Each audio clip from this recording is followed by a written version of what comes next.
Dnes to bude o tele a mozgu a pár z týchto otázok ťa fakt nachytá. Za deň spravíš viac?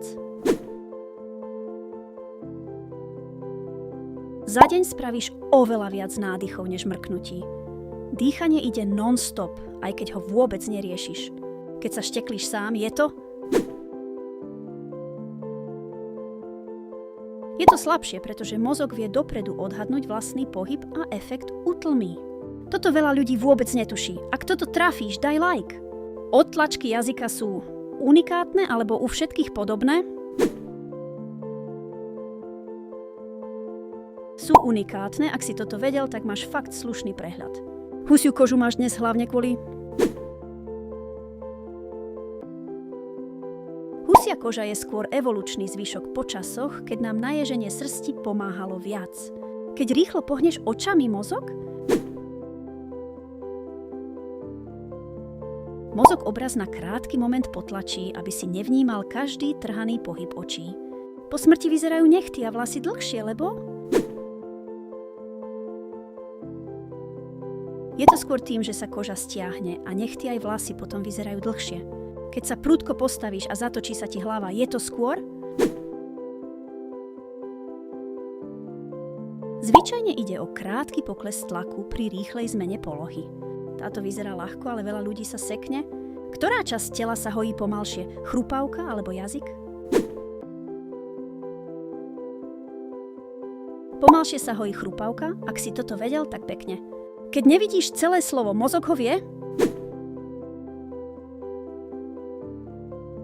Mozog vie často slovo dopočítať z kontextu a preto si niekedy ani nevšimneš chyby. Ktorý orgán spotrebuje najviac energie?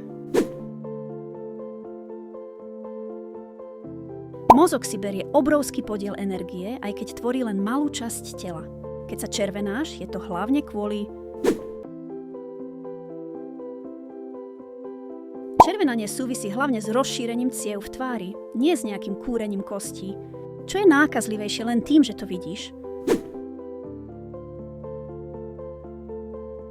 Zývanie je známe tým, že sa ľahko prenáša už len pohľadom alebo myšlienkou naň.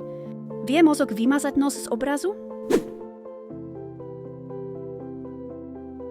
Áno, mozog ho väčšinou odfiltruje, aby ťa pri bežnom videní nerušil.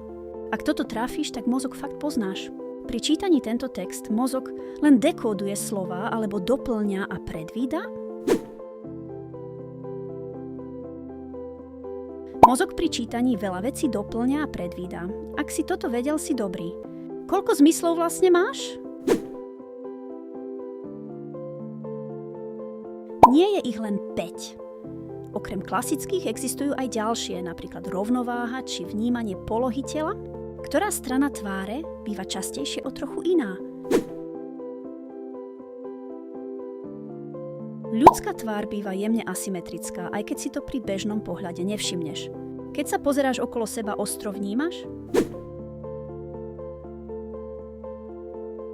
Ostro vnímaš len relatívne malú časť zorného poľa, zvyšok mozog dopočíta. Mozog vyťahuje slová skôr podľa? Preto sa ti niekedy pletú podobné mená alebo slová, aj keď vieš, že to nie je ono. Prečo ti niekedy trhne telom pri zaspávaní?